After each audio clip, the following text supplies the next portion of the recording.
Hello tout le monde, j'espère que vous allez bien aujourd'hui. On se retrouve pour un nouvel épisode. On va parler d'hypersensibilité et d'empathie sous un angle un petit peu différent. J'ai l'habitude d'aborder l'hypersensibilité comme étant votre plus grande force finalement, votre plus grand atout à mettre au service de vos objectifs de vie.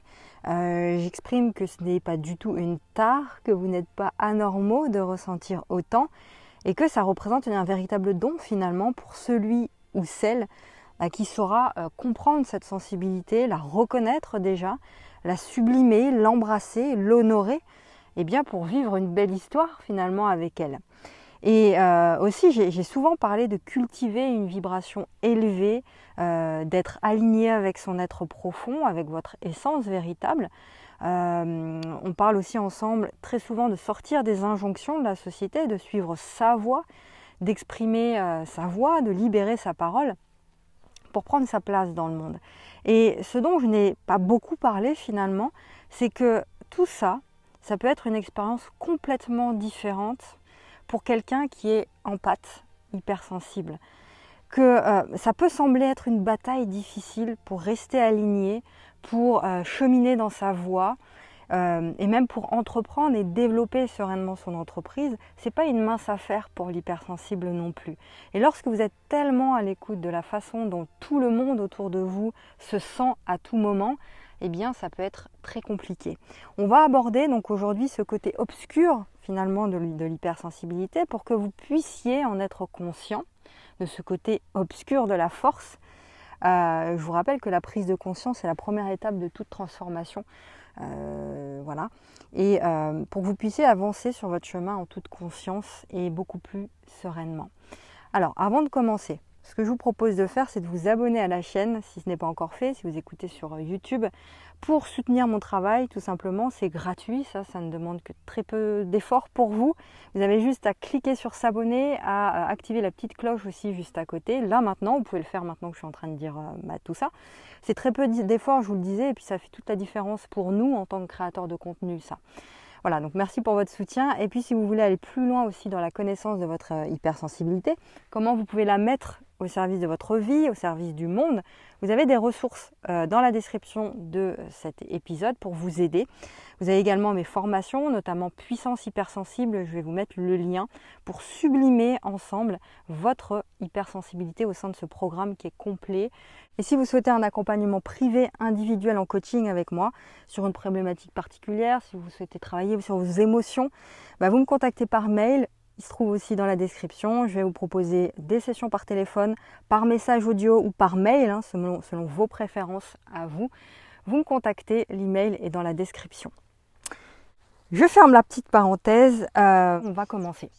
Alors, être hypersensible, être un super empathe également, c'est une véritable puissance, une véritable super puissance, un super pouvoir. Vous avez accès à des informations supplémentaires dont la plupart des gens n'ont pas conscience et n'ont pas accès. Par exemple, vous savez exactement, vous pouvez capter des informations sur ce dont les gens ont besoin, que ce soit dans leur vie personnelle, que ce soit dans leur vie privée, dans leurs relations avec leurs enfants, etc. Et vous avez toujours su que vous aviez justement un atout pour vraiment aider les gens. Sauf que vous n'aviez jamais peut-être posé les mots dessus ou réfléchi à ce fait finalement. Vous êtes capable de vous connecter à d'autres personnes autour de vous à un niveau très très profond. Peut-être que même ces gens vous confient leurs secrets parce qu'il y a quelque chose en vous en qui ils peuvent avoir confiance.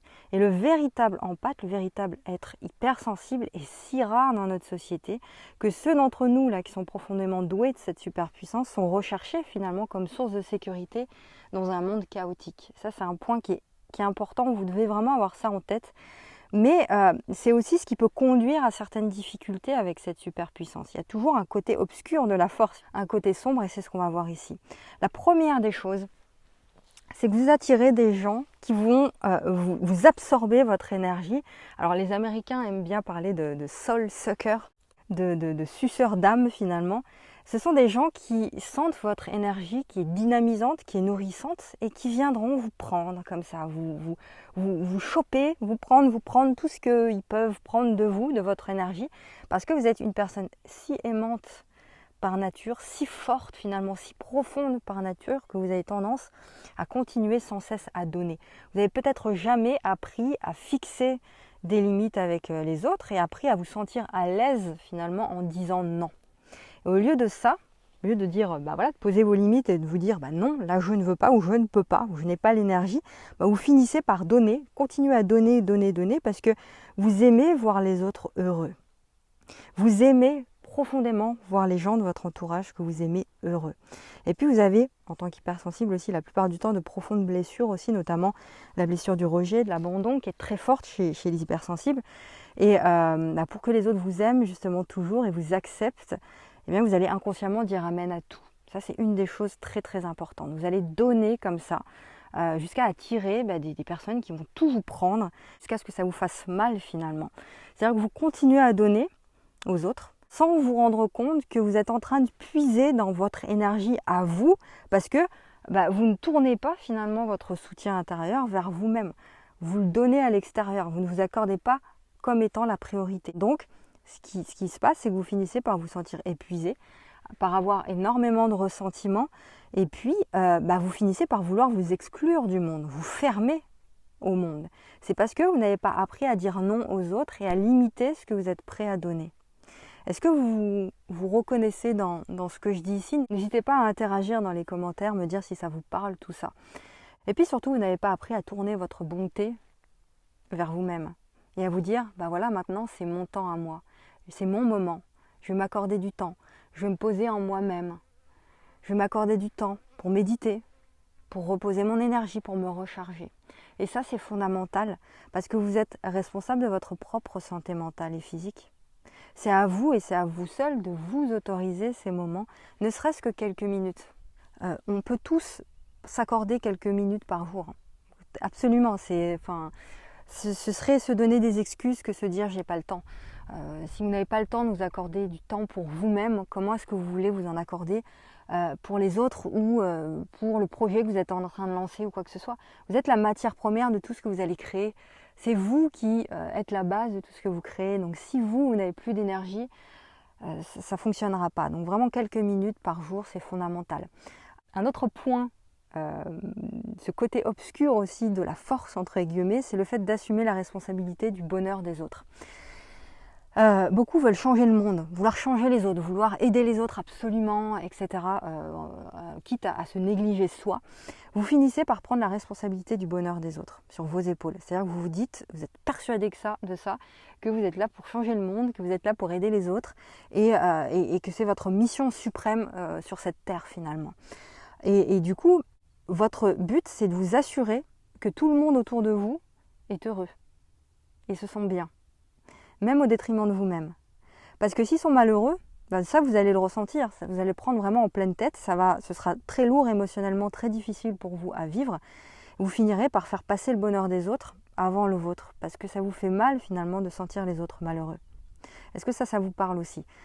Vous n'avez pas été en mesure, depuis tout petit, de vous ancrer dans le fait que ce n'est pas finalement de votre responsabilité à vous de les rendre heureux, ces gens. Vous n'avez pas encore réalisé que vous ne pouvez pas vraiment les rendre heureux de toute façon. Peu importe combien vous allez donner aux autres, ils vont tout le temps en demander toujours plus, à moins qu'ils apprennent à se donner à eux-mêmes. Donc c'est un peu, vous savez, comment on appelle ça, un vieil adage, on va dire ça, qui dit que vous donnez un poisson à un homme, et il mange pendant une journée. Mais vous apprenez à un homme à pêcher, eh bien là, il va manger toute sa vie parce qu'il saura faire. Donc lorsque vous assumez constamment la responsabilité du bonheur des autres, vous finissez par leur apprendre à compter sur vous en permanence. Vous créez une relation codépendante finalement, où l'autre personne deviendra totalement dépendante de vous, de votre énergie, pour son bonheur. Et vous le prenez sur vos épaules, ça, pour continuer à remplir sa tasse de bonheur. Vous pouvez le faire par amour, évidemment, mais ça finit par nuire aux autres. Pourquoi? Parce qu'ils n'apprennent jamais à remplir leur propre tasse par eux-mêmes. On voit beaucoup ça aussi chez les entrepreneurs, moi que j'accompagne, qui veulent tout, absolument tout donner à leurs coachés, à leurs clients, à leurs patients, au point d'en avoir l'énergie vidée, sont obligés de de se coucher à la fin des séances parce qu'ils en peuvent plus finalement. Et je sais ce que c'est parce que je suis passée par là. Je sais comment ça se passe. Donc c'est important aussi de prendre un peu de recul et de regarder consciemment, de vous observer et de voir comment est-ce que vous agissez dans vos relations au quotidien. Si vous avez oui ou non ce type de comportement, de prendre la responsabilité du bonheur des autres. Le simple fait de prendre conscience que c'est ce mécanisme-là que vous mettez en œuvre aussi dans vos journées, eh bien ça va vous permettre, c'est un premier pas pour pouvoir changer ce comportement et vous faire passer vous en priorité. Un autre point, l'hypersensible empathe développe une gêne, très souvent une gêne profonde de mettre les gens mal à l'aise. Ce qui fait que l'hypersensible va dire oui à beaucoup de choses, auxquelles il préférait dire non d'ailleurs. Il finit par se priver lui, et ne jamais choisir ce que lui veut vraiment. Ça va mettre l'autre mal à l'aise si je décide de lui dire non. Ou si je décide de me faire passer en priorité, ou de faire ce que moi je veux, ou d'être qui je veux. Vous comprenez ? Ce que j'ai envie de vous dire par rapport à ça, c'est toujours la même chose. Donnez-vous, peu importe qui vous êtes, donnez-vous la priorité à vous. Apprenez à vous exprimer vous, à exprimer vos besoins, sans craindre ce que les autres vous diront. Parce que vous n'y pouvez rien de toute façon à ce que les autres penseront, diront de vous ou quoi que ce soit. L'acceptation, l'expression de soi, c'est un travail qu'on fait beaucoup ça dans mes formations d'ailleurs et mes accompagnements, parce que c'est fondamental, surtout pour l'hypersensible qui a énormément de mal à se positionner, à prendre sa place. C'est pour toutes ces raisons-là. Il a toujours appris, l'hypersensible, depuis tout petit, à se conformer, à se faire petit finalement, à ne pas faire de vagues pour ne pas gêner, pour toujours être aimé par l'autre et se faire accepter. Alors que on n'est pas là pour se faire aimer de l'autre, on n'est pas là pour se faire accepter par l'autre. La priorité, c'est d'abord se donner à soi, s'accepter soi. Donc donnez-vous la priorité.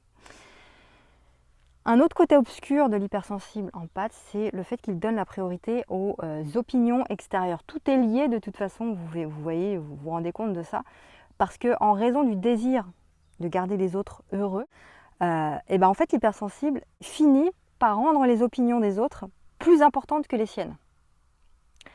Il finit par demander des avis sans arrêt, parce qu'il s'imagine que l'autre a les réponses à tout et pas lui.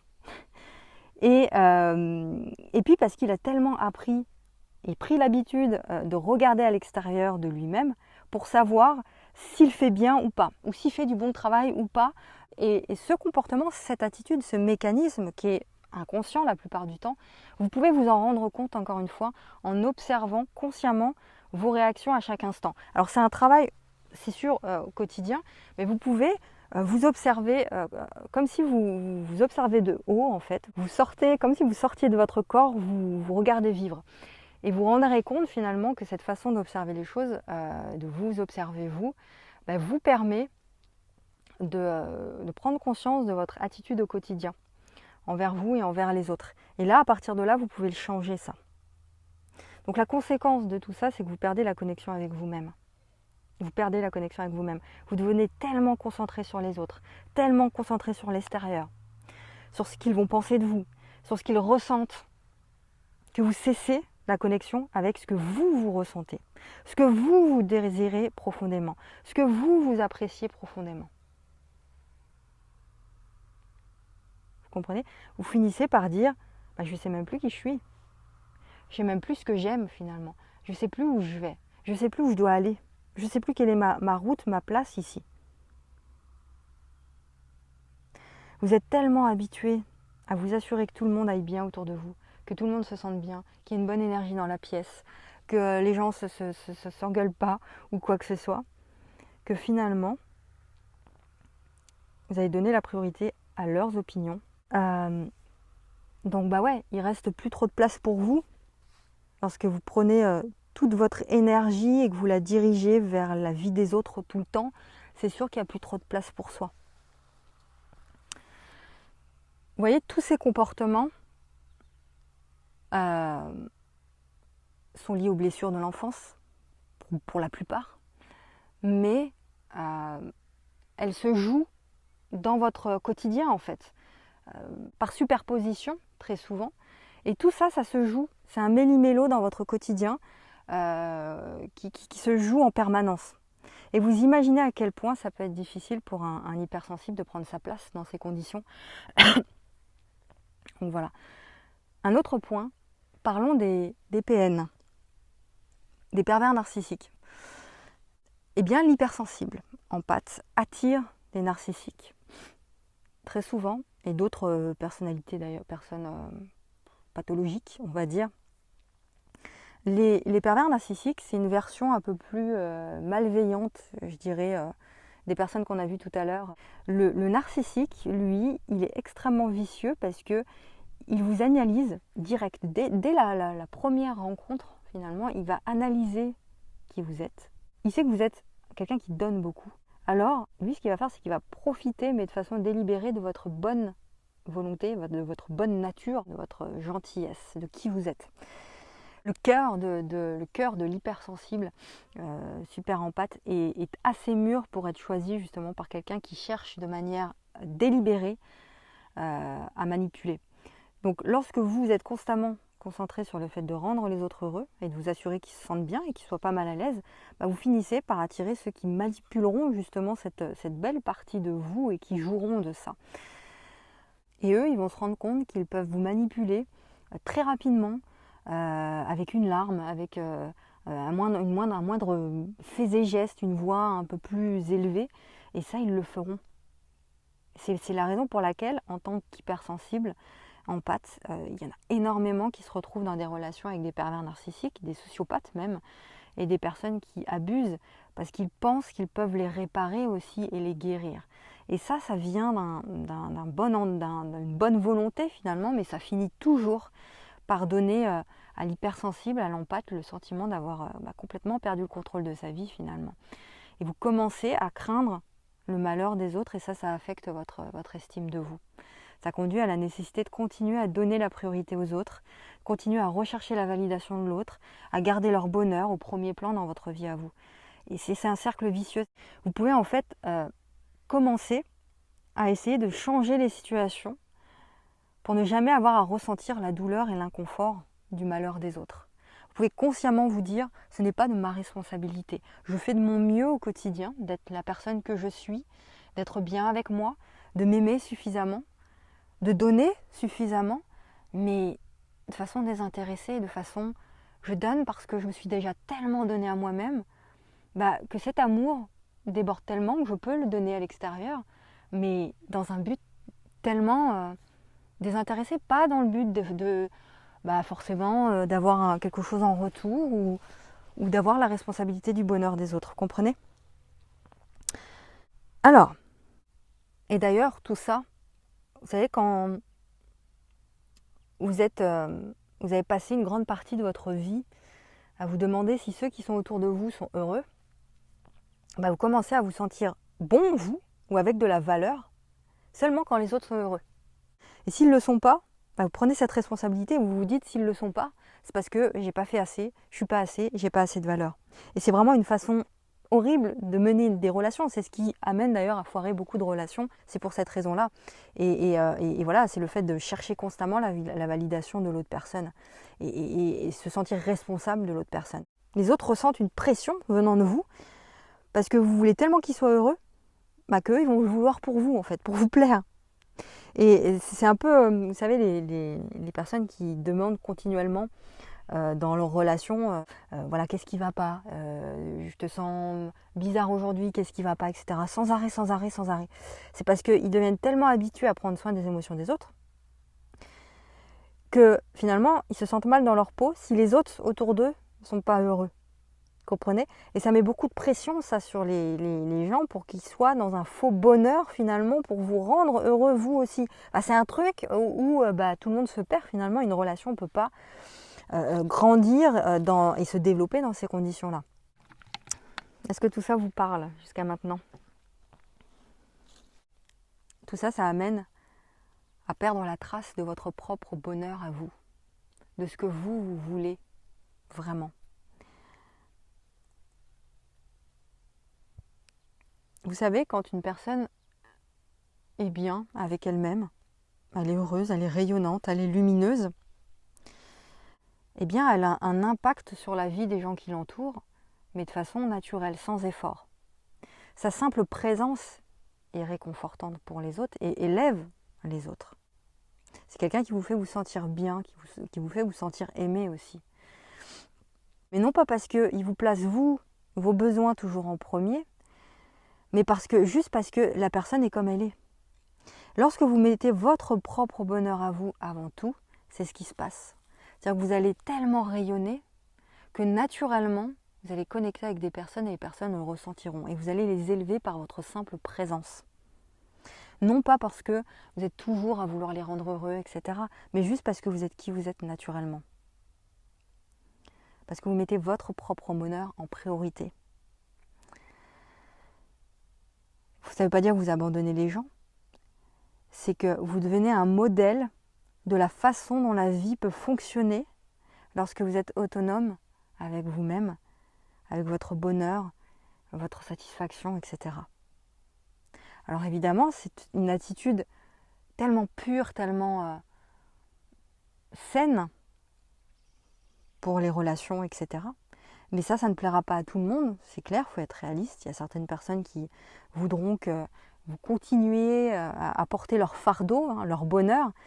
Mais la question que j'ai envie de vous poser, c'est est-ce que vous voulez vivre toute votre vie pour les autres, au lieu d'avoir un impact sur les autres, justement, avec votre simple présence, votre vraie joie, votre vrai vous ancré dans la vérité, dans votre vérité de qui vous êtes vraiment. Qu'est-ce que vous préférez? Vous épuisez à vouloir rendre les autres heureux parce que vous en avez la responsabilité? Ou tout simplement apprendre à mieux vivre toutes vos émotions, votre particularité, à embrasser qui vous êtes pour que votre présence soit tellement incarnée que vous rayonnez et vous rendez les autres heureux naturellement. Dites-moi la réponse à cette question dans les commentaires. Dites-moi ce que vous préférez, vous.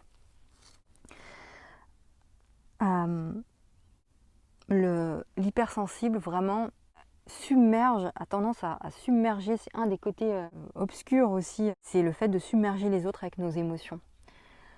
Ça se produit souvent parce que vous ne savez pas comment vous vivre vos émotions propres à vous et vous avez complètement fermé votre paysage émotionnel. Vous vous êtes coupé de vos émotions douloureuses pour ne pas avoir à les ressentir. Et donc quand vous vous coupez de vos émotions, vous vous coupez d'une partie de vous qui veut s'exprimer finalement. Vous vous coupez d'informations, de messages qui sont nécessaires pour votre fonctionnement psychique et même physique. Ça se traduit par du burn-out, de la dépression et tout ce que vous voulez, tout ce que vous pouvez connaître. Et puis ces émotions restent bloquées dans votre corps aussi. Et quand vous plongez à la rencontre de cette zone d'ombre en vous, c'est-à-dire vos blessures émotionnelles, vos insécurités, vos croyances limitantes, etc., vous pouvez consciemment y remettre de la lumière pour vous sentir complet, pour vous relier à l'essence même de qui vous êtes. C'est un travail qui est nécessaire pour les hypersensibles et que très peu ont le courage d'emprunter. Donc ça demande d'aller s'autoriser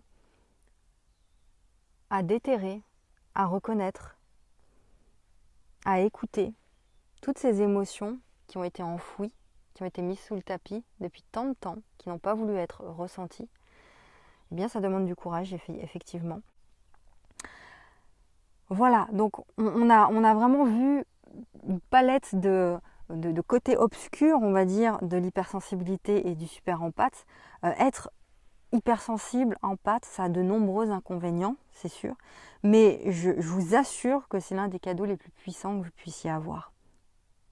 Il faut du temps, il faut des compétences pour savoir comment vous naviguer avec cette capacité, comment vous rendre beaucoup plus fort, ancré dans votre propre bonheur, dans votre vérité à vous. Donc ça va vous permettre d'améliorer vos relations, d'améliorer vos projets, tout ce que vous êtes en train de lancer actuellement, votre situation financière, vos relations amicaux, amoureuses, etc.